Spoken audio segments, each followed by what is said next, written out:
പെരുമ്പാവൂർ കാഞ്ഞിരക്കാട് നവജാത ശിശുവിന്റെ മൃതദേഹം കുഴിച്ചിട്ട നിലയിൽ കണ്ടെത്തി.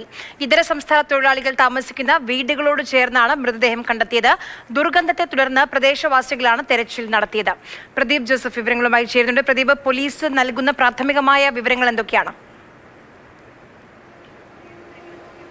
ആര്യ, ഇതര സംസ്ഥാന തൊഴിലാളികൾ ഒട്ടേറെ കുടുംബങ്ങൾ ഒരുമിച്ച് താമസിക്കുന്ന ഒരു പ്രദേശമാണ് ഇവിടെ. അവിടെ ഒരു വീടിൻ്റെ മുറ്റത്ത്, അതും മാലിന്യ കൂമ്പാരത്തിന് ഇടയിൽ എന്ന് തന്നെ പറയാം, കുഴിച്ചിട്ട നിലയിലായിരുന്നു ഈ നവജാത ശിശുവിൻ്റെ മൃതദേഹം.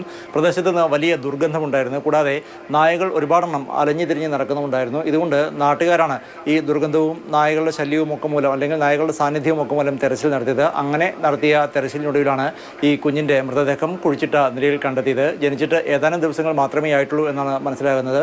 പൊക്കിൾ കൊടി പോലും അറുത്ത് മാറ്റാത്ത സ്ഥിതിയിലായിരുന്നു മൃതദേഹം. പെൺകുഞ്ഞിൻ്റെ മൃതദേഹമാണ്. അതേസമയം ഈ കുഞ്ഞിൻ്റെ മാതാപിതാക്കൾ എന്ന് കരുതുന്ന പശ്ചിമ ബംഗാൾ സ്വദേശികൾക്കായി പോലീസ് അന്വേഷണം തുടങ്ങിയിട്ടുണ്ട്. ഇവരെ കണ്ടെത്താനായിട്ടില്ല.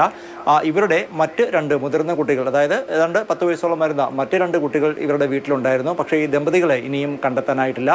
പോലീസ് പ്രദേശത്തൊക്കെ വിശദമായ അന്വേഷണം തുടങ്ങിയിട്ടുണ്ട്. ഇവർ തന്നെയാണോ